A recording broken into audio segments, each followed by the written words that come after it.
What happens when artificial intelligence meets one of the most complex diseases affecting men worldwide, prostate cancer? Imagine predicting treatment response, personalizing prostate cancer treatment decisions, and even identifying tumor biology with a few lines of algorithmic code. That's not science fiction, it's happening now. Today, we revisit one of our most insightful conversations, a replay worth your time and attention. Welcome to today's episode of the Dr. Geo Prostate Podcast, where we explore the science and strategies helping men live longer and better.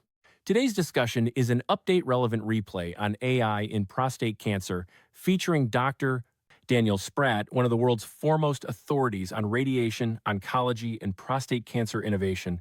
Dr. Spratt is the chair and professor of radiation oncology at University Hospital's Seidman Cancer Center and Case Western Reserve University. He also chairs national committees for NRG Oncology and the National Cancer Institute, driving the future of prostate and bladder cancer care. Whether you're a clinician, patient, or health advocate, this episode explores how AI is advancing prostate cancer treatment, turning data into better care and outcomes. Let's get to it. Before I proceed, I just want to clarify that this podcast and all Dr. Geo content is separate from my faculty position at NYU Langone Health. The views and opinions on this podcast are my own. Our guests and sponsors are curated by me and not affiliated with NYU Langone Health. Sponsors are a way for us to provide high quality information at no cost to you so that you can take better charge of your prostate health, testosterone, and erectile function, and also how to live better with age. Well, it was only a matter of time before artificial intelligence would make its way into prostate cancer. ArteraAI is the new AI approach approved by the NCCN to help radiation oncologists and physicians figure out if a patient needs androgen deprivation therapy for prostate cancer while they undergo radiation therapy. Today's conversation is with one of the authors and one of the main papers on ArteraAI, Dr. Daniel Spratt. Dr. Spratt is the chairman of radiation oncology at the University Hospital's Seidman Cancer Center and Case Western Reserve University. In that study, there was a 15-year follow-up, which is so this has been going on for a while in medicine. Give us an overview of what's happening in the AI world. How far back have we been looking at artificial intelligence in medicine as a whole, if you know that information, or for prostate cancer? And then we'll take it from there and get closer to the recent studies on prostate cancer. Yeah, no, absolutely. I think you're spot on. You can't read any news feed without seeing the word AI a couple dozen times. So, AI's been around even before the 1970s. And it was in the 90s, a lot of us started seeing AI beating, world chess champions. And then it was on Jeopardy and then a variety of things. And it's really in the past few years, as you said, that the amount of computational power and it's really deep learning and these things called neural networks kind of thing of your brain, it's like how it's going to identify and interconnect features, what we'll say, has just really incredibly taken off. You can go look at NVIDIA's stock to see sort of what's happened. But yeah, and so we've commonly, when we've tried to personalize medicine, yes, we look at patient factors, their age, their weight, their PSA, and then it sort of had this era of genomics, right? You're looking at specific genes or multiple genes. But all of that, often I call it's human interpretable, it's human defined inputs. It's saying I'm going to pick this gene and put it in and see how it works. But an alternative approach is, and this is basically what we did with ArteraAI, is you take a patient's pathology slide, which Dr. Gleason from the 1960s made the Gleason system, and that was sort of human pattern recognition. Yep. He didn't train the Gleason score to say, oh, you need surgery or you need radiation. He didn't say that you're going to have this risk of metastasis. Just said, here's patterns I see.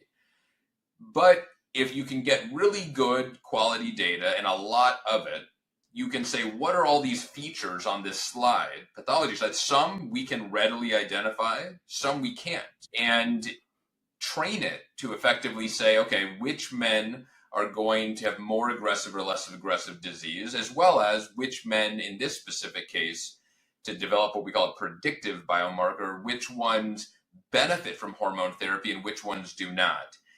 And it's looking at hundreds of features, some of which, like I said, we understand what they are. Right now, some of it we don't fully understand what they are. And it was able to be validated, as you mentioned, in the largest randomized trial ever done. It's called RTOG 9408, where half the guys got radiation alone and half the guys, they added a short course, 4 months of hormone therapy. And amazingly, that 2/3 of guys with this test, we can spare hormone therapy.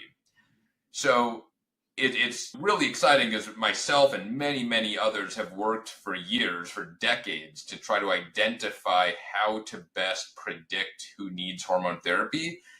And we've never been able to validate a test in this fashion. So it's really exciting. And why is that important? I know, actually right before we started recording, we spoke about some of the potential adverse effects from hormone therapy. Yeah. But go ahead and make believe we didn't have that conversation. Sure. So why is it important to determine, this group absolutely needs and can benefit from it, and this group probably doesn't need it and will still, be cured from their prostate cancer potentially? Yeah, of course. So as we were speaking of, the only reason you should ever take a treatment from a physician or from anyone is if they can help, in my opinion, improve your quality or your quantity of life. If they can't help you in the way you experience life, why are you taking that? And in the case of hormone therapy, sure, in some men, it helps them live longer, helps prevent developing metastatic disease. But if it can't do those things, and in most men, it has what I call the common side effects: decreased libido, hot flashes, which I say are, those two are almost guaranteed, but it has a multitude of other side effects depending on the individual that range from bone loss, muscle loss, a decrease in vitality is sort of, I say a lot of guys that are like 60, 70 and up, they still got a lot of energy. And on Saturdays they get up and they get to it. On hormone therapy, they're like, I've never, the wife will say, or their partner will say, I've never seen them just stay in bed, or they didn't do anything. It's a change, Absolutely. If I can add to that. So as you know, I'm a naturopathic doctor, and much of what I do is natural and lifestyle. And from a prescriptive perspective, so guys on ADT, I want them to lift weights 3 times a week. And in a certain way, I kind of give them guidance. Some guys, they just will it. Let's put this in perspective. You are, I've learned, a workout person as well. You have a history there. I am as well. Under normal circumstances, we wake up in the morning and I tell people, look, I don't wake up and be like, I can't wait to hit the gym and I can't wait to do that run. I actually don't want to. I want to stay in bed like everyone else and cover myself and be snuggled up and whatever it is that I want to do. But, I just get up and go. So motivation, I tell people, don't wait to be motivated. They're doing everything they need to do because they care about their quality of life as much as their longevity. Lack of motivation once the hormone therapy, I guess this is for the listener who's on ADT. I think there's going to be quite a few. You can't wait to be motivated. Yes, no ADT, more fatigue and things like that. What I tell patients typically is, look, go for 10 minutes. If after 10 minutes, you're like, this is horrible, I want to go home, go home. Yep. But even for all of us, once we are out the door, that's the hardest part. And I find that that's the way for guys on ADT. And Dan, I'll tell you this, you're going to appreciate this. I measure their body composition before and after. Not only do many of them not lose muscle, which is a major element, some of them gain a little bit. Yep. Some of them gain a little with diet, right? So there's 3 ways of protein synthesis or muscle production: testosterone, protein, the right protein, and weight resistance. Well, they don't have the testosterone. I tell you, with the other 2 things, they keep a decent amount of muscle, which also means that metabolically they'll be healthier. So I just want to give that overview to you and to those that are listening that, exercise is medicine and diet is medicine. And if you're on ADT, you can keep muscle and stay relatively healthy moving forward. I completely agree. It's interesting you said, 10 minutes. I actually, that's literally what I tell all of my patients. I say, you need to do 10 minutes extra per day of exercise to maintain approximately your body composition. Again, that's a rule of thumb that I use with them. And yeah, I mean, think about it. There are postmenopausal women that have functionally no testosterone. And you look, and there are some very fit. I joke about like the Madonnas or Janet Jacksons of the world. I mean, they are muscular, they're fit, developed it as they age. Men can do that as well. But to your point, you need a healthy amount of protein intake. You need to watch the other things you're putting in. And you do need an amount of resistance exercise because bones and muscle, one of the few things that will tell them to grow is resistance training. Most of the data started in radiation oncology clinics because it's helping especially guide the use of hormone therapy. There'll be some real exciting data coming out at the AUA this year of a new model from Artera for men who undergo surgery, prostatectomy. Oh. So I think we'll see sort of increasing adoption as obviously the information gets out and people get comfortable with the test and data. Can't wait. So currently the way it's used is to determine who benefits from ADT or androgen deprivation therapy while undergoing radiation therapy or independent of it or both? No, correct. So it was trained for men predominantly with intermediate risk prostate cancer, so mainly like Gleason 7 disease, that we often will prescribe radiation with a short course of hormone therapy for many of these men. And that's really the intended use. And it may work in other settings. It's just we haven't validated it. And so I would say, like any test, caution to use it outside of really where it's been trained and validated. But for right now, that's the main indication. I almost feel like that's sort of a limitation, right? So Gleason 7 intermediate, Gleason 8, ADT, you said ADT for 4 months. That's what was studied. ADT for 6 months, ADT for, oftentimes they're in it for a whole year. Yeah, multiple years. Yeah. So is there applications there, even looking out off label, if you will? Sure. Yeah. So it'll probably get sometime this year added to the test report, but at the end of last year, this isn't published yet, but it was presented at ASCO by Dr. Andy Armstrong, is we developed for higher risk men, as you said, Gleason 8s, 9s, 10s, where we, the standard of care is actually giving 1.5 to 2 years of hormone therapy, testing to develop a comparable biomarker-ish. Can you just use short term, 4 to 6 months instead of years, and similar performance? It's a different model. So it's not the exact model, but to a patient or a physician, it's kind of behind the scenes of, what it's looking at on the slide. And so hopefully that'll get rolled out this year to help with that decision. Because again, there's a pretty profound difference in the side effects of 4 months. It's an annoyance, but years of hormone therapy can take multiple years to recover testosterone. Then it was about 0.5% difference 15 years later in outcomes like developing distant metastasis or dying of prostate cancer. So definitely not statistically different at all. The curves are basically superimposable. But if you're in the biomarker positive group, which is about 1/3 of the guys, it's about a 10-15% benefit or reduction in developing metastatic disease or dying of prostate cancer. So in the group without hormone therapy. Correct. Like adding hormone therapy significantly reduced distant metastasis or death from prostate cancer by a fairly large amount, but just in those ArteraAI positive or biomarker positive patients. The negative patients, adding the hormone therapy functionally didn't change those outcomes. What do you mean by biomarker positive or negative? Yeah, so when the test is done, basically a tissue slide is sent off to be digitized, and they do the analysis on it, basically the machine learning or feature extraction. What comes back to the patient and physician is a test report. And basically the model will either say you're predictive biomarker positive versus negative. Positive, it's extracting hundreds of features from it, and through this sort of deep learning, it has a model that basically will assign it based upon those features. Is this a positive score or a negative score? And this is where I was sort of referencing with AI, people talk about the black box, or they'll talk about explainability. Like, how does, when you log on to Amazon or social media, like, how does it know what you want? Sometimes it can't always fully be explained. There's a lot of research going in with ArteraAI and just in the field in general to unpack what exactly on that slide, like which part is driving it. And that's why I say large data sets with very robust validation. For example, for active surveillance, who have a higher Gleason score than a Gleason 6, perhaps Gleason 7, 4 plus 3. This patient with a 4 plus 3 actually is a good active surveillance patient. Like, where is this going? What do you know? What's in the pipeline that you know about now? And where do you think it's going to go?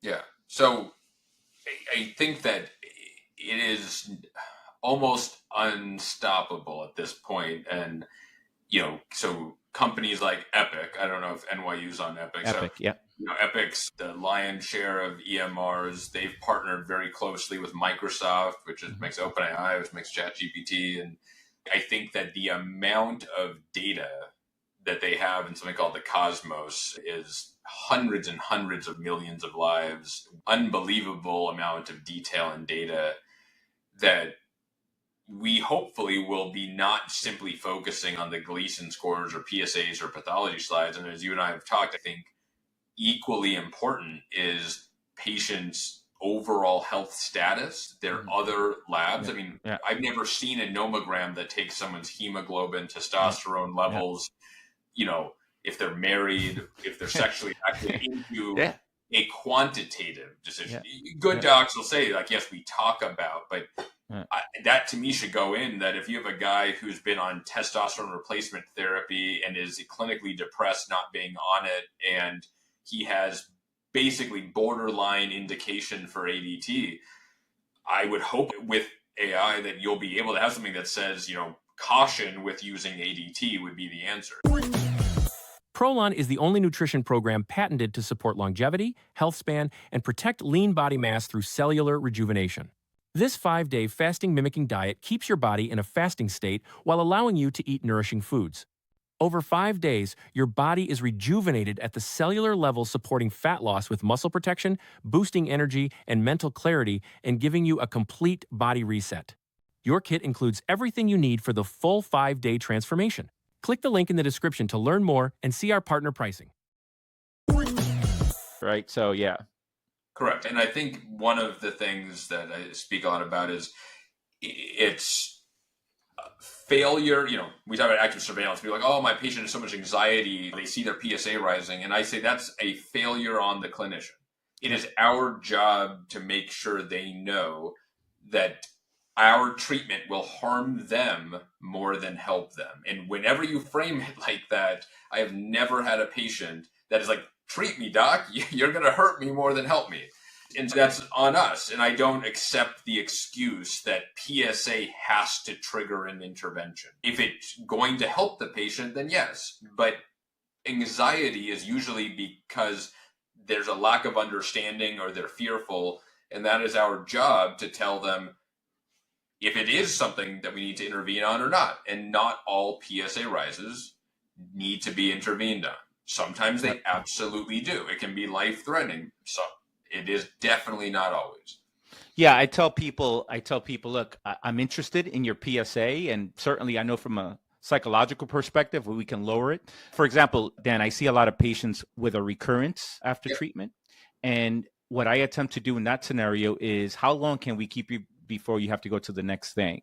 And so then we have to look at this number. We have to look at the PSA, because that is the determining factor oftentimes. But I tell people, look, I treat people. I don't treat numbers. I treat you as an individual, and then we can see what happens with your PSA. What should they do? Should they find clinics that have, if they could, that are utilizing ArteraAI, or what can a patient do to benefit from its use? Yeah, so I mean, I think hopefully just talking with whether it's your urologist, radiation oncologist, whoever your prostate cancer doc is, ask them about it. You can go and just go to Google or whatever search engine you want, type in ArteraAI and go to the website, and there's plenty of information there. It's a very simple process. Basically, one of your pathology slides is sent to the lab with some of your clinical information, and it's about CMS covers the test, so it shouldn't be a cost. And I think right now you need to contact Artera what's going on with private payers if there's like a cost recovery type model. I'm not totally sure. Or if there's a period where it's like deeply discounted, but they should just reach out to the company. So is it as simple as I'm their practitioner and I contact the ArteraAI, I say, look, it's like ordering a genomics test. They take care of it. Once you insert all the information, they take care of it. They place the order, and then let the patient know what the fees are, if any. It's an online portal. You put in some info, and you hit submit, and then basically goes from there. So it's very analogous to some of the genomic tests.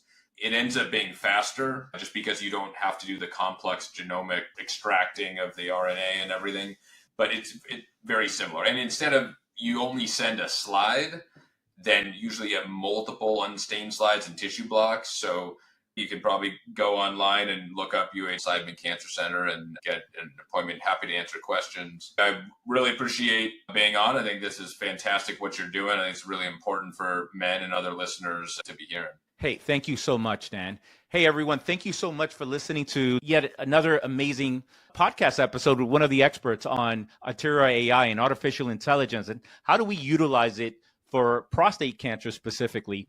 I know you found this valuable. Thanks again for being on. Stay well, stay healthy, and make it a phenomenal day. See you next time. Dr. Gio signing off. We hope you enjoyed this episode. You will continue to receive powerful interviews and insights to support your prostate health journey. For those who want to dive deeper, our exclusive membership offers even more.